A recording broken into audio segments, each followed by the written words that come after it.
I was going to play another song to open, but I just saw this one on Instagram, and I think it's brilliant. So I'll play this to start, and then we'll bring in the. From here, you're a fucking idiot. Welcome to the land of heart disease, cancer and obesity. Grab a plate and have a seat. Let me fix you something sweet. Chew on this, it'll get you right. It's got maltodextrin, yellow 5, sucralose, saccharin, TBHQ, MSG, BPA, and PFAs too. And I know that doesn't sound too safe, but it's all approved by the FDA. So stuff your face with the latest, greatest combination of chemical waste and hydrogenated oils. They taste sensational. Just push a button, it shows up at your door. We all come running like kids in a candy store. Okay, let's get going. I don't know who that guy is, but it's a great song. So here's John Stapleton. Great to see you, John. We've skipped a few weeks, but here we are. We did skip a few weeks. One reason or another, life gets in the way. It certainly does. It certainly does. Well, let's bring in an esteemed guest. Now, for those who don't know, this is John Shipton. I don't know how you wouldn't know him. This is Julian Assange's father. But one thing that people don't know is when WikiLeaks set up, the business name, I think, was registered with this man. This man was the man who... Is that true, John? Yeah, the domain name, yeah. The domain name was registered under you. Yeah. Yeah. But how have you been? I haven't seen you for ages. I'm going to put you in the middle. Yeah, ticking over well, thank you. I moved between Muswellbrook, where my daughter is, and Melbourne, so mostly on the road constantly. So you're just constantly on the road. How often did you get to see your daughter much and stuff? Well, the usual difficulties with the family law court, but I have half of the holidays and 2 weekends a month with her. Yeah. Okay, that's where we're at now. Well, it's great to see you, man. There's and I was going to call this at first. I was going to call this in the wake of Julian, but I thought it's not really, because your life is it's quite an incredible life, really. How you've been skidding around the world all these years, and you're still doing it, I think. Is that correct? Well, I sort of, I mean, at 80 years of age, 24 hours on on an aeroplane is a very unattractive proposition. So that also knocks you around, that people just got to stop traveling after the age of 70. But still, I plan to take a pilgrimage to Minab, where all of those girls were killed by the United States. I think it's that was bombed. Yeah, the school. Yes, I think it's essential that we start to make the point that leveraging resources against the murder of children is not on. It's got to finish. In the case of Gaza, in the case of Lebanon, and currently in Iran, we just have to make the point that this can't be done. It's you're talking about a. Oh, sorry, you go, John. So it's clearly being done, though, isn't it? I mean, people are dying. Yeah. Yes. More often in war now than ever before, probably. So it seems at the moment, anyway. Everything's escalating. Yeah. Yes, but there's the people. We do squabble, but there are excesses that we urge ourselves to prevent. One of them is the murder of children. For if you look at a child, just any child, if you would see from the beginning of time to the end of time personified in that moment as the child walks by you. That is a treasure beyond calculation. When we decline into murdering children in order to pacify their parents, then we have reached a point where there is nihilism. There's nothing for us in the future. So we must do what we can to object. And as uh, as we gather together to object, then we have force, we have power. We have your son, Julian, talked about endless wars, and that's what we seem to be in now. You know, um, the Russian one just goes on and on and on, and now the Israel. It's just everyone's kind of fatigued by it. It's really like being in 1984 with Eurasia and Oceania, who we are at war with now. Yes, Now we've yeah, got the yeah. Iran one, and no one really knows what the fuck's going on. To be honest, you hear all these different. Trump's brilliant. Trump's an idiot. Trump's this. Are you hearing anything more about why we're actually there and why we're doing this? No, I don't. I have contacts that I've maintained, but as you say, their views and opinions are founded upon intermittent information. There's a few people who are there, who are friends that do podcasts, and one can contact by phone. Um, Again, it seems as though the United States uh, is decided to control the distribution of oil and assert, as they have done for the last 80 years, their control of waterways. Uh, for example, the Suez Canal, 60% of the world's commerce goes through the Suez Canals and the Red Sea. So it's really, if you're a hegemon, it's really important to assert control over that. There'll be competitors and there'll be allies that will want to share control and share in the resources that control generates.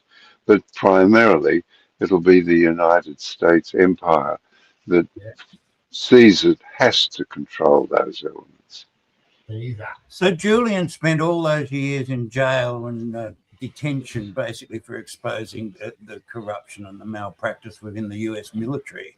And now the whole thing, nothing's changed. We're all back at war, another useless war, idiot war.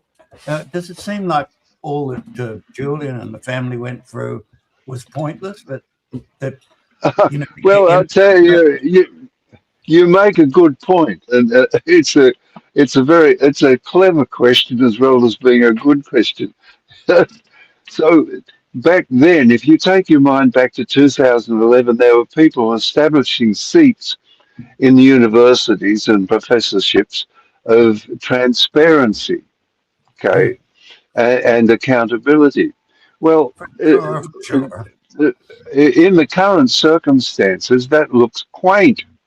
For we now have complete transparency. We know that tens of thousands of children have been murdered in Gaza. So and there an entire websites, two of them really, that have every video that's been produced by filming those events and the destruction of Gaza. So it's all there, and the accountability. People just say, "Well, we're going to kill some more," So you get Ben Gavir and Smotrich on TV saying, "Well, we're going to kill more. We're going to drive them all out. So they can go somewhere else. They can go to Egypt." Of course, Egypt, says no. But so there's complete transparency, confessions of crimes and no accountability whatsoever. It's 2011. We were all marching in the streets saying, "Yes, the transparency is a requirement." Well, everything's known. It seems now we were naive, and that the desires of 2011 for reforms in accountability and transparency are quaint. Do you think that the powerful are never going to hand over anything that leaves them with an Achilles heel? Surely, I mean, look what happened with Fauci just the other day, where he pleaded the fifth like 105 times. I mean, is that him defending himself, or is that the powerful putting him up like a sacrificial lamb to say, "Look, we've got to calm these people who are angry about COVID. Just go out there, get your face slapped for 6 hours, and you won't go to jail and everything." It feels like theater to placate the people, but you mix in circles higher up than me. So, what's it like from your angle? What do you think of? Because that's a no accountability there. He won't get in trouble. We see our politicians ripping off people; they don't get in trouble. We see, like you said, deaths everywhere. No one seems to be getting in trouble. It seems to there seems very little justice I, anywhere. What are your well, thoughts? Though I'm further down the line. well, what I see is the deterioration and nihilism in the West, and the consequence, the West strips bits off itself in order to right itself. So it throws uh, Epstein to the wolves. It Oh, throws Epstein. Fauci Epstein's a good to one. yeah, it throws Fauci into the maw of our demand for a sense of justice and accountability, and they'll keep stripping bits off themselves, of how the empire works, and throw those into the maw until they feel that they've satisfied the demands of the populace for change and for accountability. And so, with that in mind, you can see on the horizon, just like a sunrise, dimly rising, you can see that there will be war crimes commissions into the behaviour of the EU and uh, the United States in the uh, construction of the Ukraine war, which has cost about 2.5 million lives. Or you can see that the uh, people who rule Israel will be thrown to the wolves. The empire will do anything necessary to survive, and as it shrinks in its power and reach and uh, confidence, it will take greater bits off itself and throw those into the maw. I mean, I can't use a greater uh, I can't use a more delicate image for the way the empire behaves, because they'll what was their ambition was to destroy 7 countries in 5 years. Well, it's been a bit more than 5 years, but they've destroyed 6, and they're in the process of destroying the 7th. So they write these things and announce them for us to look at, and then go about doing it. It's sort of hideous, really. It's strange, isn't it, that after Afghanistan and Iraq and every other schmozzle, I read that book on the history of the CIA, The Legacy of Ashes, and you just look back all the way back to Vietnam and that it was all built on lies. It was all one fiasco after another. And here we are all these decades later, the same massively taxpayer-funded institutions and mechanisms are still pouring people out to be slaughtered, basically. It's just, Yeah, I agree. But you can see now end times as they're, back then the CIA had real power. Now it disputes its power with China and with Russia. And Russia's prevailed in its war against NATO. 52 countries have lined up in NATO to fight Russia using the Ukraine proxy. And it has failed. But the monumentality of being of the elites in the West being willing to sacrifice an entire country, Ukraine, in order to have a go at breaking up Russia into its constituent, into bits and pieces, so that it has less power and so that they can plunder resources. I mean, that's a monumental crime. It must be adjudicated, and the But who would do the adjudication, adjudication, John? Who would? history, No, no, I history. know, I know that. But what I'm saying is, like, Uh, they're talking about Nuremberg trials for what happened in COVID. But Dr. Miley over here has finally been deregistered after 4 or 5 years. And one of the judges said to her, the Nuremberg trials are not, sorry, it's a bit early for me, are not pertinent in Australia anymore. They're inconsequential. And that's what's said in a medical board hearing. And so we're always thinking, well, who would run Nuremberg 2? Who would run the trials? The Americans, the Chinese, the Russians? And so if there is war crimes against Israel or Russia or Ukraine or the States, what country is going to run these trials? Who's going to do the prosecution? well, it's already, the Donbass, that's in Russia, they already have a crime commission. The Russians already have a crime commission accumulating evidence and allegations. Uh, so the mechanisms are there, and Do they they have the need to power be.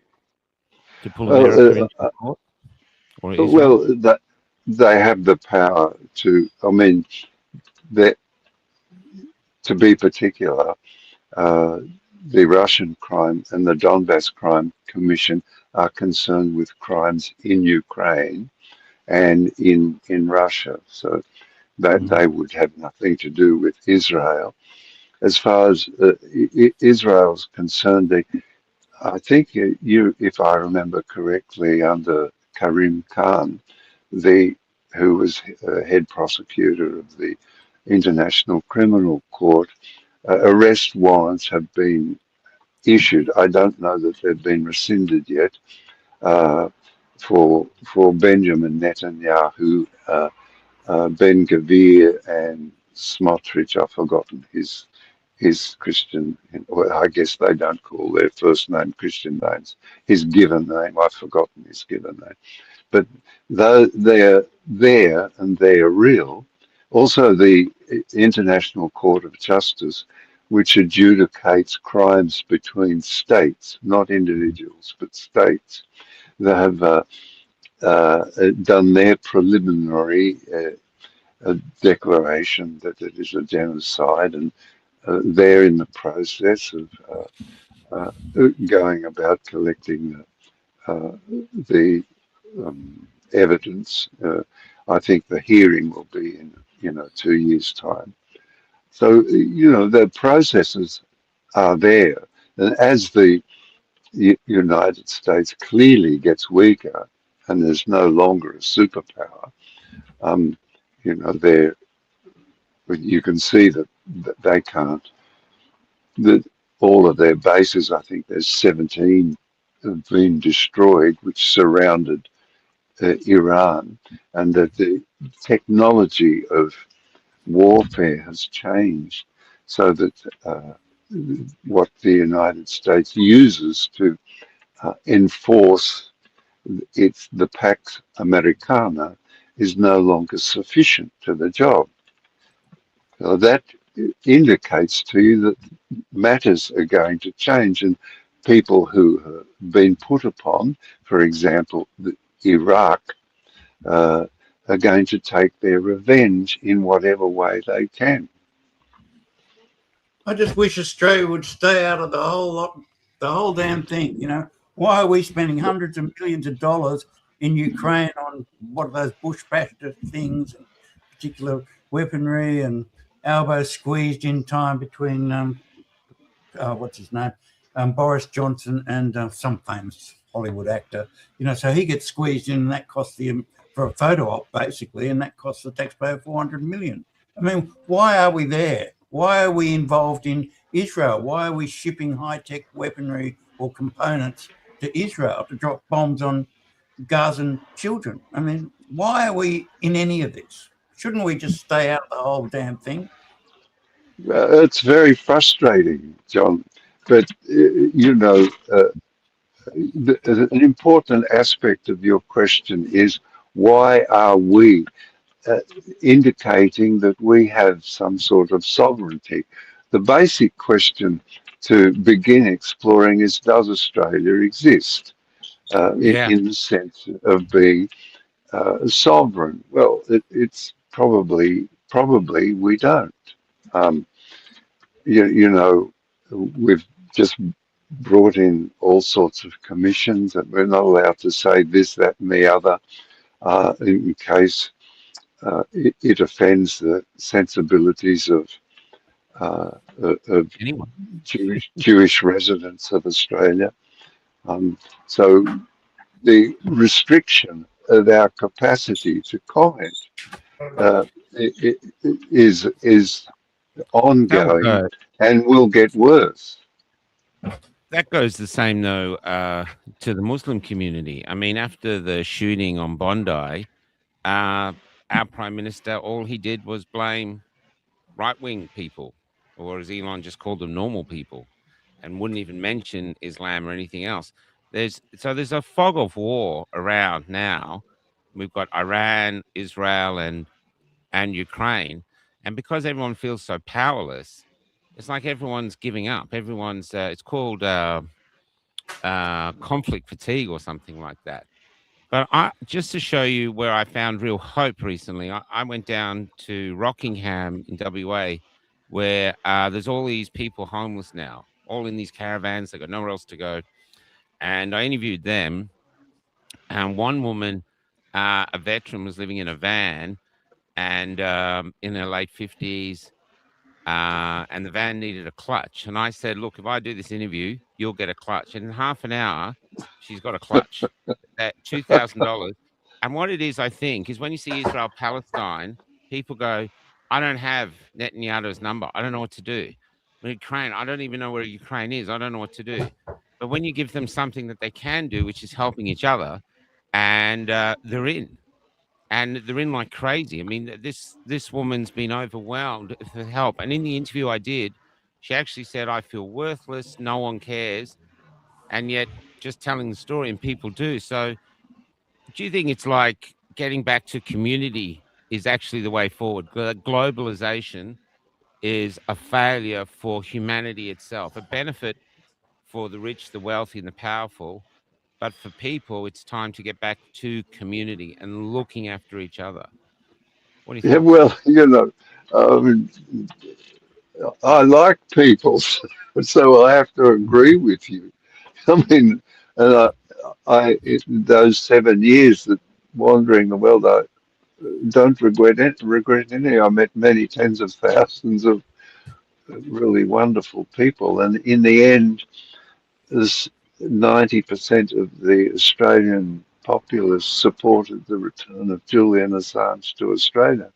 So Mm. that's Sorry, John, sorry. for people, for a lot of the public, including me, basically, Julian, the last thing people have heard of Julian was when he came back to Australia. And the behaviour of the Liberals and Labor over the years is an interesting question. But can you just bring us up to date with where it is all at now? Like from him return I, to now, what's happened? well, Julian has, keeping himself busy looking after his children and his wife and catching up on the administrative work after 15 years of neglect and, re-establishing himself in Australia. Um, so really just the ordinary but beautiful aspects of life that are sustaining to human beings. That's all. So what about the movement, the political movement around him? What's happened to that? Has it? I mean, it's achieved its aims, and thence it's gone. as a political movement, but it still exists as a social phenomenon. So every couple of months, the Melbourne people have a dinner together and they take over a pub, and about 50 or 60, uh, depending upon the availability, um, gather together. In Sydney, every Friday, the core group uh, meets on the steps of the Sydney Town Hall. And I think on the 8th of August, the Sydney people will get together and have a dinner uh, at one of the supporters' houses.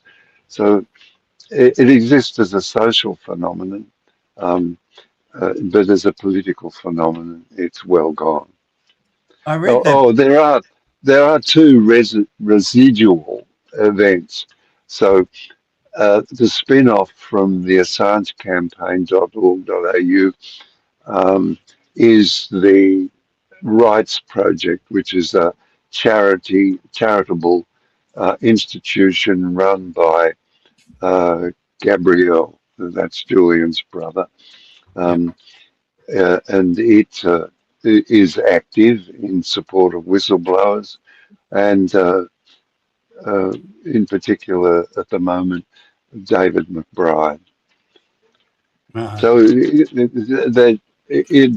the Courage Foundation in America, it continues, and of course WikiLeaks continues, but as a political phenomenon, it achieved its aims. This is really rare.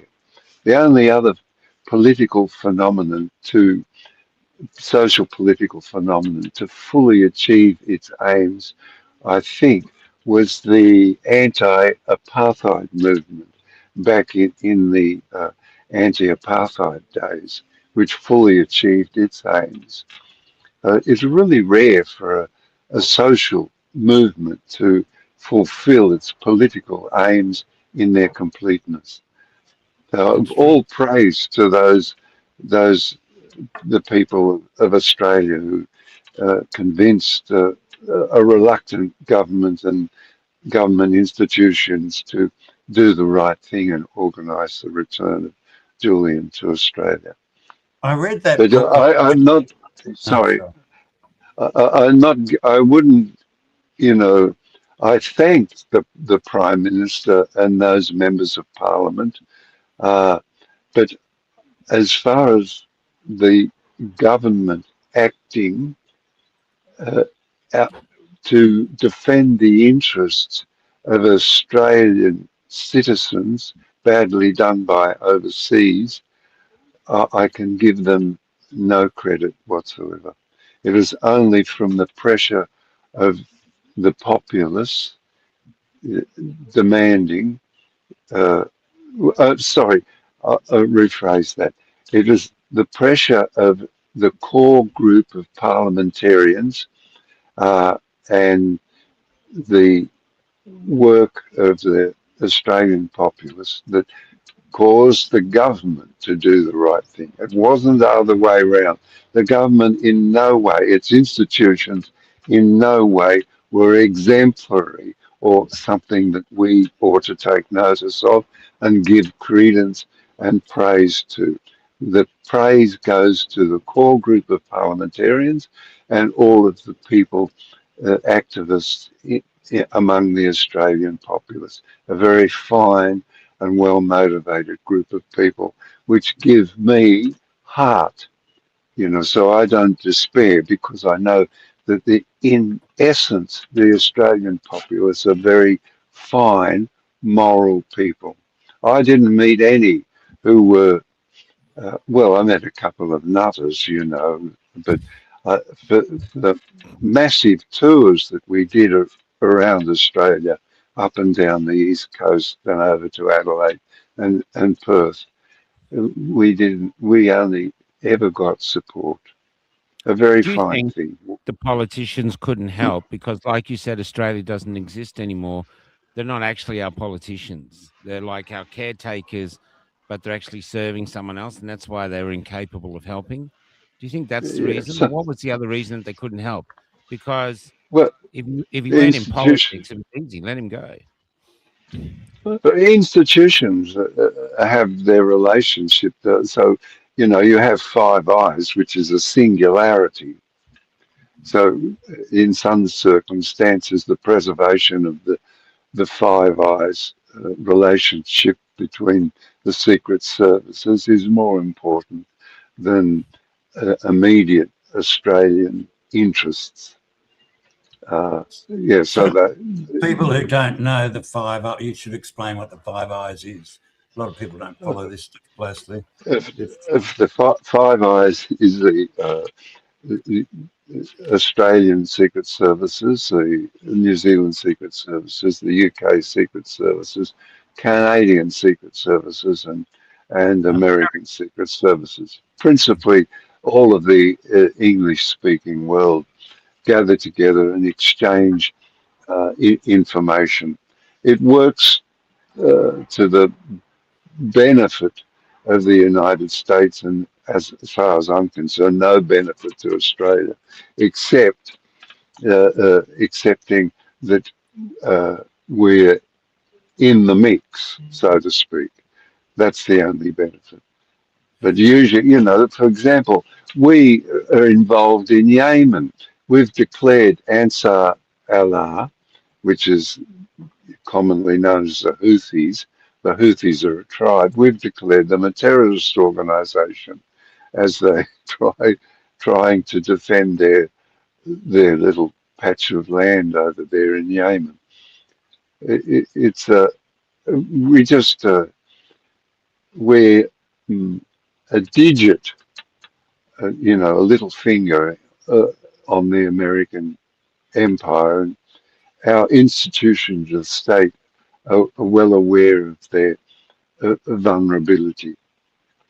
Yeah. It always stunned me just how badly both Liberal and Labor, the Australian governments, as you were saying, had just ignored the whole Julian Assange issue or just turned a blind eye to the whole thing. You have an Australian citizen falsely arrested in a foreign country and no government, either Liberal or Labor, did anything about it.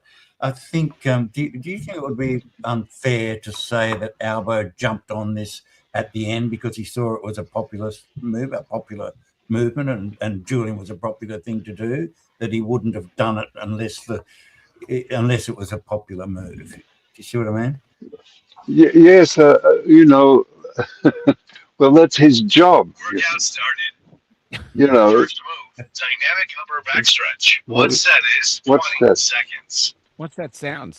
Is that you, John? I don't know. No. Oh, hang. Is that a blue bee on your cap? Yes. Workout paused. Okay. That's it's to answer that question, his prime minister and his job is politics to meld together the political forces in order to stabilise government and move the government towards its policies. That's his job, and he did that job pretty well in the Assange matter. So he had no other. From another point of view, the Assange movement. We were in symbiotic engagement with the government of Australia. As we made political space, the Australian government took up that political space. And as we made more political space, the Australian government moved into that space till eventually they had sufficient political force to go to the United States and say, we want this matter solved. How will we go about it? And ask their two highest ranking diplomatic officers, that is Stephen Smith, High Commissioner in London, and at that time, what's his name? Kevin Rudd, who was ambassador to the United States, to charge them with solving the matter. So the Prime Minister acted within the political circumstances as his job requires.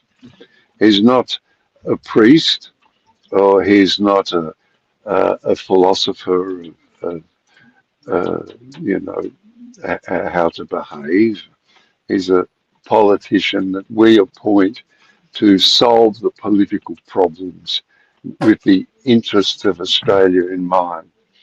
Now, you can say with a politician like Anthony Albanese, who's cautious and only moves to the extent to the extent of the political space that him and his advisors can perceive, that he is not really uh, a leader you would want in these times. I don't want to criticise Anthony, any politician at all. What I would hope we all criticise and firmly criticise is their bloody policies. These policies, how do we get to the state where they spend 380 billion or whatever it is dollars on submarines, which are never going to be delivered? The United States can't make its own submarine. The United States shipyards can't fulfill their own orders, let alone our orders. And finally, the cherry on the top is as a platform for weapons, the weapons are obsolete. They're completely obsolete. I mean, the Russia and China, who are our proposed competitors, produce 8 Yasm class submarines, which are as good as the Virginia class or slightly better, with as a platform for weapons that are up to the minute and we'll never see their like in 10 years in America and Australia. That they're $1 billion each. We're paying. I mean, the whole thing is absurd. There's no evaluation, strategic evaluation, that fits our circumstances, except that this one, we are surrounded by oceans, 7 of them, some of them vast, like the Great Southern Ocean and the Pacific Ocean. And as an island nation, it's pursuant upon us to have means of defending ourselves and deterring others. And submarines seem to fit the strategic bill. But as for what they actually went about doing, it's greater than a scandal. It's a mistake. And when you make a mistake as a nation, it costs you. Well, we're Yeah. broke, so we've made lots of mistakes. We owe $1 trillion or something. Trillion. Sorry, John, what were we going to say? John. I just think Paul Keating got it right when he said it was the worst deal ever. Like, you might not always agree with Paul Keating, but he was right on that one. Worst deal ever. Oh, his courage and his capacity to spin a sentence which fits and demolishes the opponent is just wonderful. I mean, to the man, it was a real gift. I didn't like his economic policies. I thought they were wrong. And we now exist and live in the wreckage that that's right. neoliberalism brought to us. Can He I ask hated John? journalists and he hated us. We hear all about facts and stuff, but and I have to be, I'm really bored with facts because I don't even know which facts to believe anymore. In fact, most of us now, a lot of people on this planet now doom scroll. So they're just sitting on their phones. So the phone is actually a periscope to the world. And the thing is, AI is so good now, you simply do not know what to believe anymore. You just can't. And it's still progressing. So reality through these periscopes, who knows what it is? So that we're just living in this fog. And so facts now are like, but you got were not Australian. You didn't sort of have much to do with Julian early on, then you came back together with him, and well, united as a father, and were a part of WikiLeaks. When you were starting WikiLeaks, what were the goals of the actual thing? What were you trying, or what was, as a group, were you trying to achieve? And because Well, you'd had oh, just 2 secs, another question. yeah, And yeah. because you hadn't had much to do with your son, when you finally got back with him, and then he was taken away to jail, how did that actually make you feel as a father? I know you've done great work trying to get him out, but at some point that must have been extraordinarily difficult and fearful. Oh, no, just two things. I had nothing to do with WikiLeaks. Oh, okay. I'm a Grok says you did. no, no, and I still have nothing to do with WikiLeaks. I'm a building designer and a Yeah, an builder. architect. Yeah. That's what I do, and that's what I like doing. I don't really, get, I don't really get much enjoyment uh, being a journalist. Well, not that So I'd you ever just have done. signed over the domain. That was your participation. Yeah, yeah. Just Julian put the domain name, domain in my name because of, I imagine, somebody trustworthy was necessary. Um, so yeah, that's That's all the right. extent. Yeah, and Yeah. the second part of your question is, you know, in my family, it's sort of different. You choose your cause and you get support for your choice. And that's how everybody approaches. You've if Gabriel running the Information Rights Project, um, he has to uh, mm, maybe embarrass some of the friendships he's made amongst parliamentarians uh, and bureaucrats. Well, that's the course he's chosen. The same with Julian.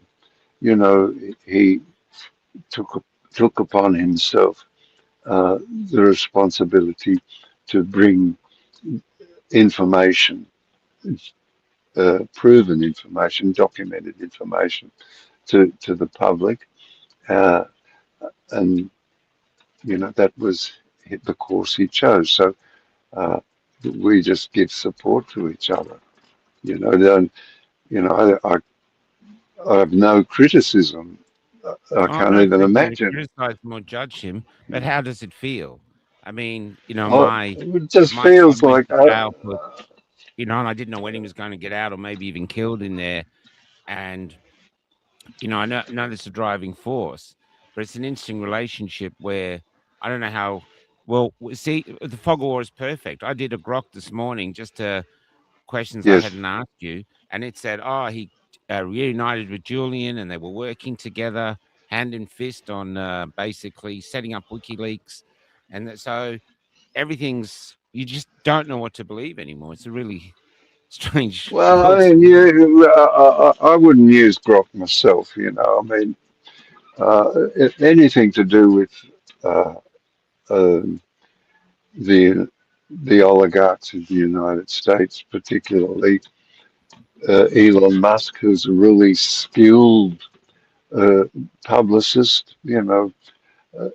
All praise to him for SpaceX. That seems to be a pretty good thing, but he's a government contractor.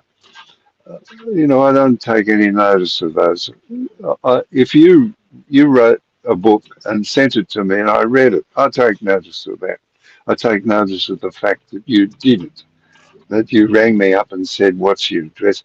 The fact that you actually did that, fulfilled what you said you were going to do, and the book has the quality of the work that you continue doing. So that's sufficient for me. The same with Julian. Is that a You review? know, Is that a review? And he's talking the about Goodbye same. Road, John. John, actually, Goodbye Road wouldn't exist without John Stapleton. He was just keep harassing me to put the pieces into. to get And then to when I had get the it heart attack, done. he was like, "Do it now, now."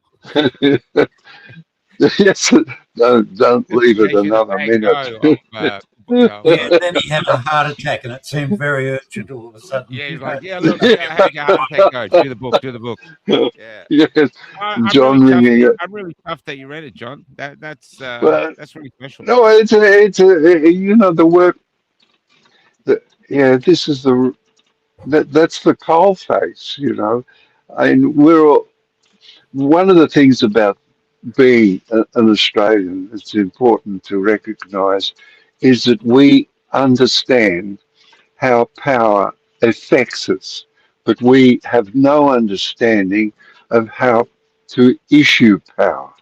We Yeah. have so we're always putting ourselves in a position which you can call the frog's eye view. We're always looking up to see our position as to the distribution of power in the world. Have That's we Distribution of learnt? wealth. huh?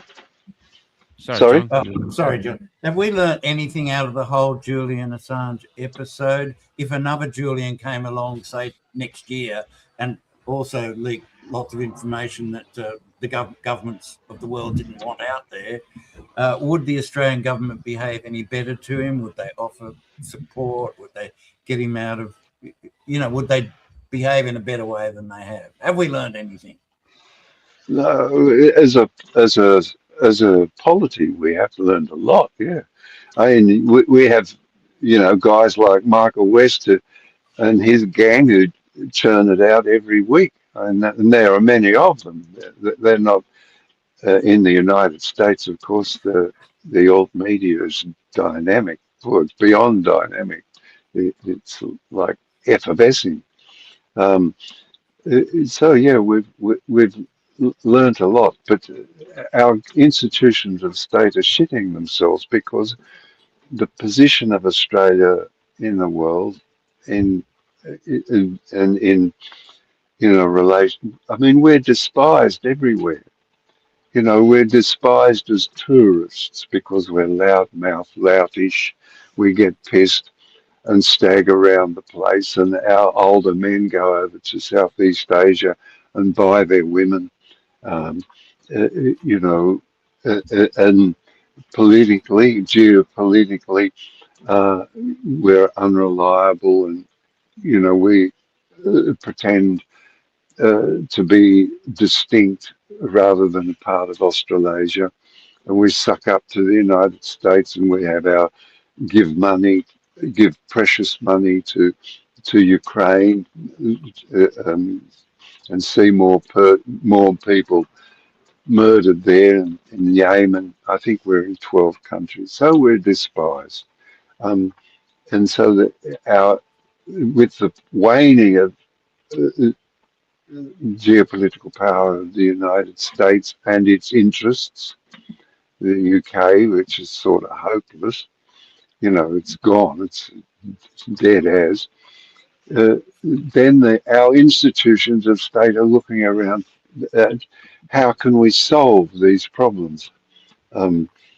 Will we solve the problems?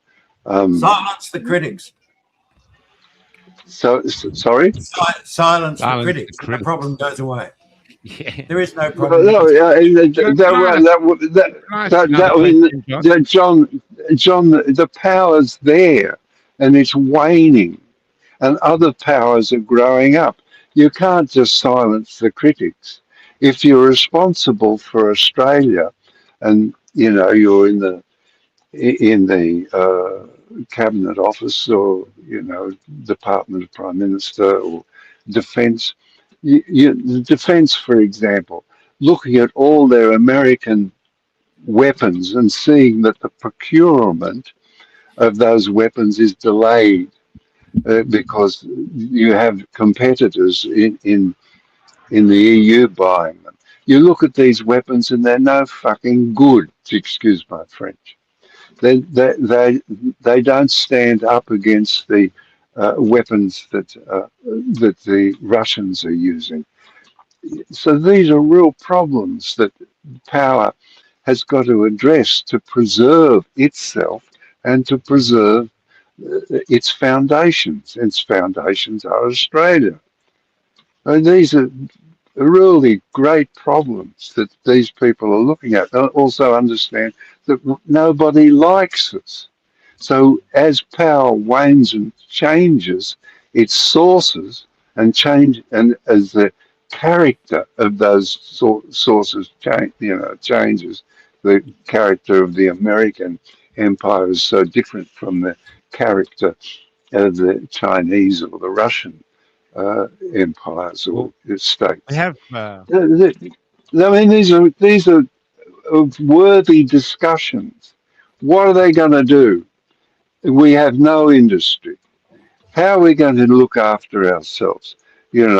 If we're despised, how can we negotiate in world forums if we seem to be untrustworthy and can't keep our word because they'll get a phone call from Tel Aviv and have to change their mind? These are important things, and this is what we're charged properly as citizens to adjudicate upon and discuss amongst ourselves. In the olden days, when you and I were kids, we had the universities and the ferment of ideas and the sifting of ideas and the testing of ideas for their quality and appropriateness was done through universities. Well, now the universities are just corporations and management and degree mills.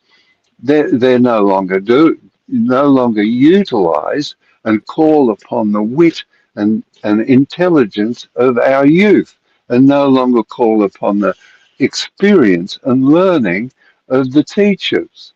So where does the information come from? Well, it comes from think tanks who represent corporate interests. yeah, that's So right. these are things that we can, Corporations, isn't it? as critics, and thinkers and writers, this is our job to address Yeah. these things. Well, can I Not our first off? job to wonder, oh, it's the end of the world or there's too many Yeah, facts or you know, you like in your book, you use the experience, you use a closure, bringing a closure to a time, uh, uh, which is the sort of, the book has a nostalgic element, uh, and not hoping for the re-emergence of something that's gone, but for to build upon what is now, and that yeah, is that the power in the world has gone to Southeast Asia. We live in Southeast Asia, so we must say, for example, you're in Perth now. Perth now is the most strategic part of Australia. Melbourne is a waste of time. It has no industry and it has no strategic importance to Australia. Perth has right up Port Hedland, to Dar- basically, the big port. Darwin. Port Hedland produces 9% of Australia's revenue. Just Yeah, one port, 19,000 people. But what I mean by strategic is that it sits on the Indian Ocean where all of the world's commerce travels across. Not all, but a majority of the world's commerce. So you can see, you can go Saudi Arabian Peninsula, Horn of Africa, Pakistan, India, Bangladesh, China, Thailand. Anyway, you know them can all. I just Malaysia. can Go I just on, interrupt this thing? please, Like please. today, we're talking a lot about Israel, Ukraine, and stuff like this. But at what point do Australians have the right to stop giving a fuck about the rest of the world and concentrate on themselves? Because not only am I interviewing all these new homeless people now who don't see any future for themselves. Yesterday, I was in a supermarket and I always get in the line where you get served by a human being. I actually have this lovely thing. My dad taught me to it, and he's your age, or he's 88. And if they don't have enough people serving, my father has been quiet all his life. Calls out, "Where's a human being to serve me?" And they get one for it. And I do the same now. I say, where's a human to serve those humans who want to be served by a human? And the whole thing freaks out. And but I was talking to this woman who she's in like mid-20s, late 20s, and she's pregnant with her first child. And she was talking about the cost of living. And her husband works for FIFO, but he works in a way that he's literally always away. She hardly ever sees him because that's the only way they can survive. And I said, are you worried about how you're going to feed your child in the future? And she said, I'm worried how I'm going to feed myself today.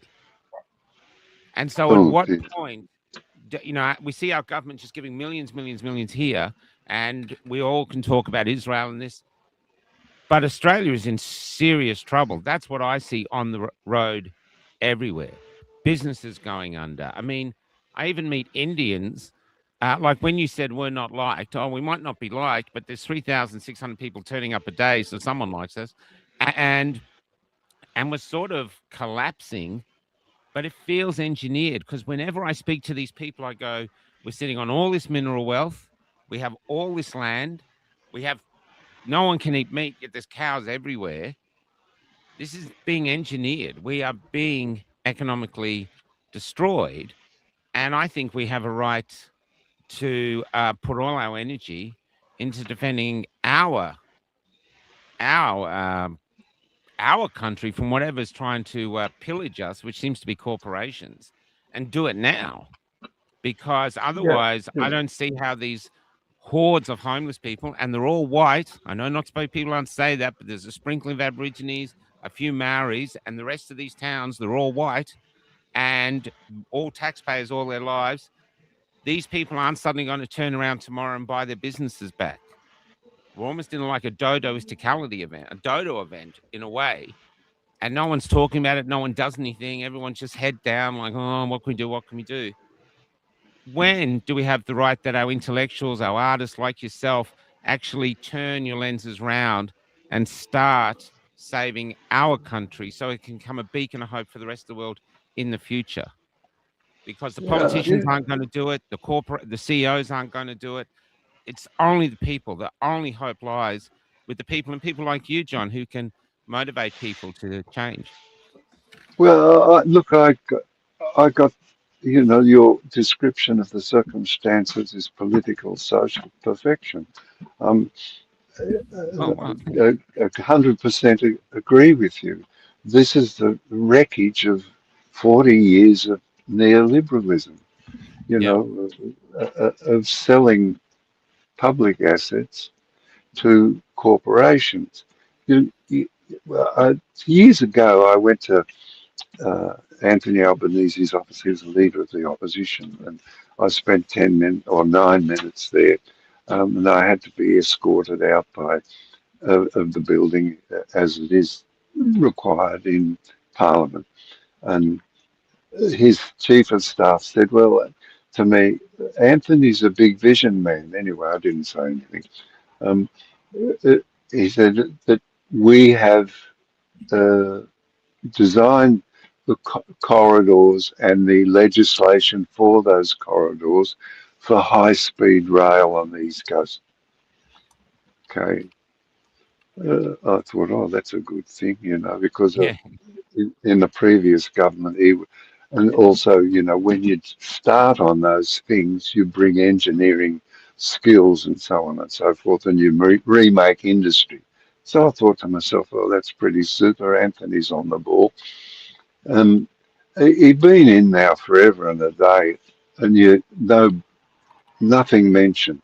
So you think to yourself, well, why can't they solve this problem, build a railway, and at the same time reintroduce industry to Australia? Well, the answer is that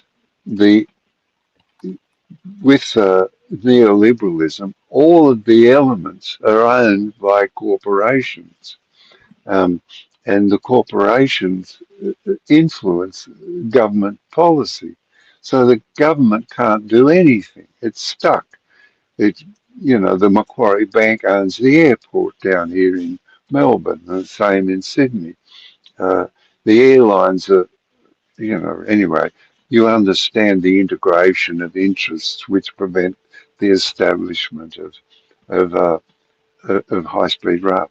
Well, that's the same for that. The cause of that is neoliberal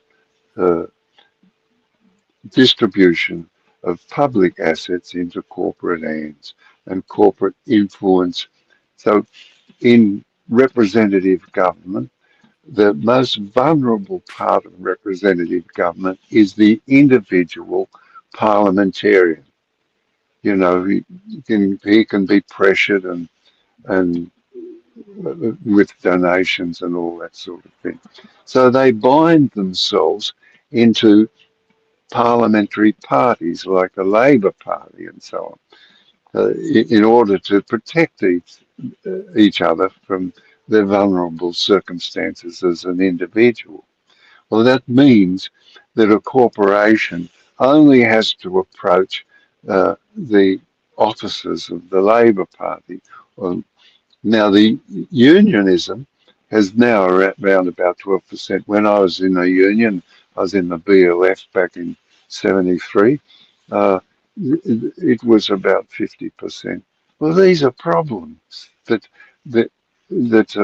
we are called upon to solve.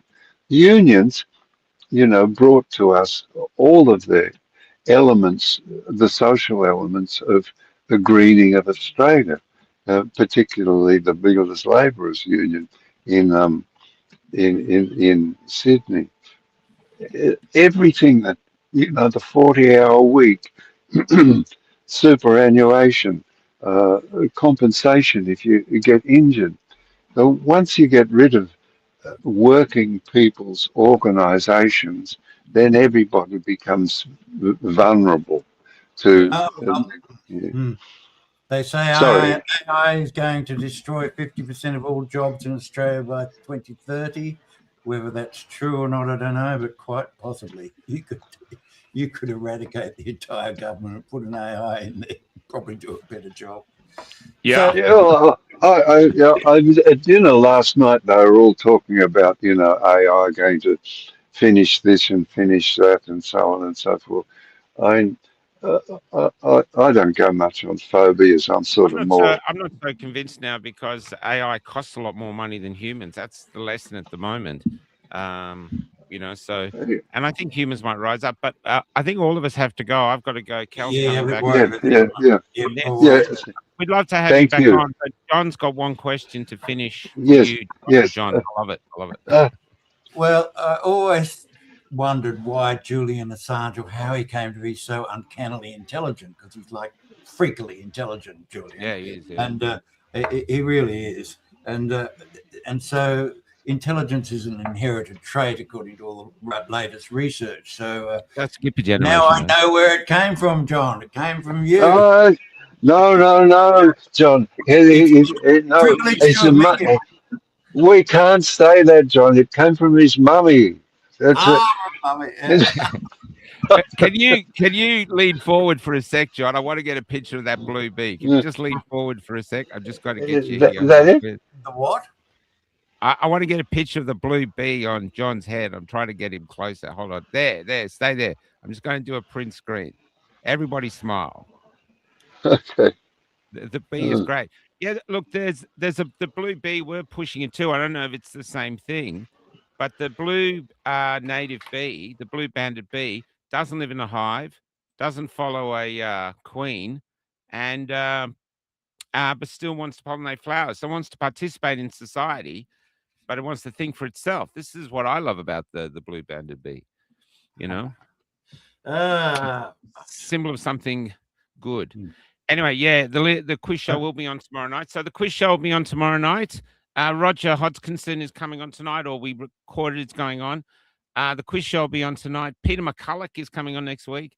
But the quiz show, what we're going to do, Fauci wouldn't answer the questions. So we're going to ask the questions of the audience, and we're going to see what you think Fauci should have actually said. So that's going to be the quiz show for tomorrow. What Anthony should have said.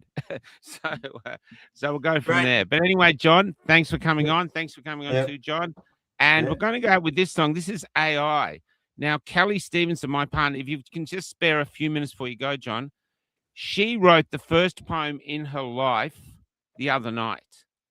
And she's never written a poem in her life. And I threw it into AI. This was the first thing that came out. I think this shows how artistically we're in a new realm. And if we embrace the tools of AI, we could do something incredible. Listen to this song. And all I did was get AI. I nicked all these AI videos off Grok and put it together with that. Have a listen to this.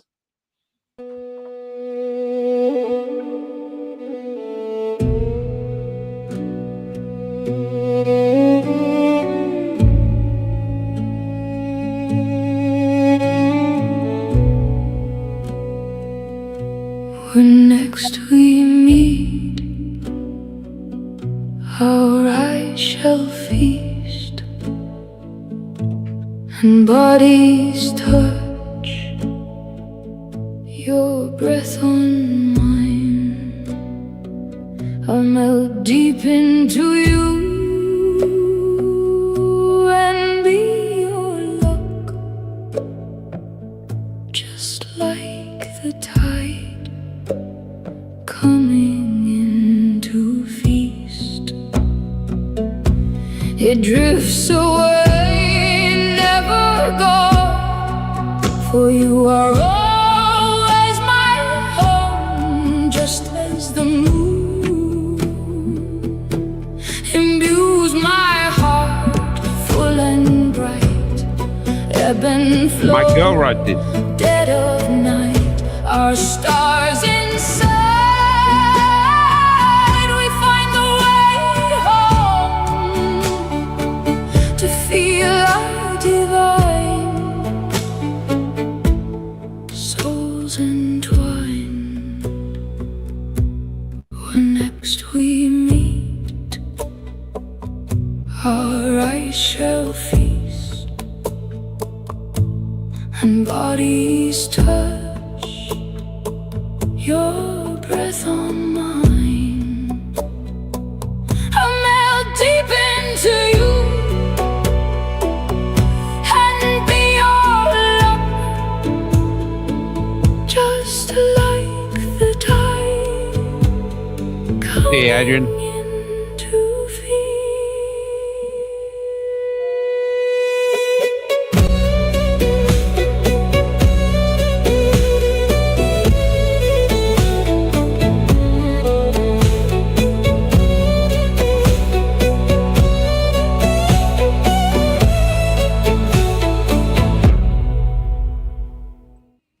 I'll tell you something really freaky before you go. This here, that was a photo, and AI has actually so the photo was like that, and AI all that blinking. Yeah, we should have a show about reality because reality is changing. Anyway, see you tonight, guys. It'll be recorded, but we'll be the comments will be going up. But you're gonna laugh your box off. It was a great show. And all right, I'll take care, everybody. See ya. Oh, and thanks for sharing the homeless thing. That's gone off. It's really gorgeous. Take care.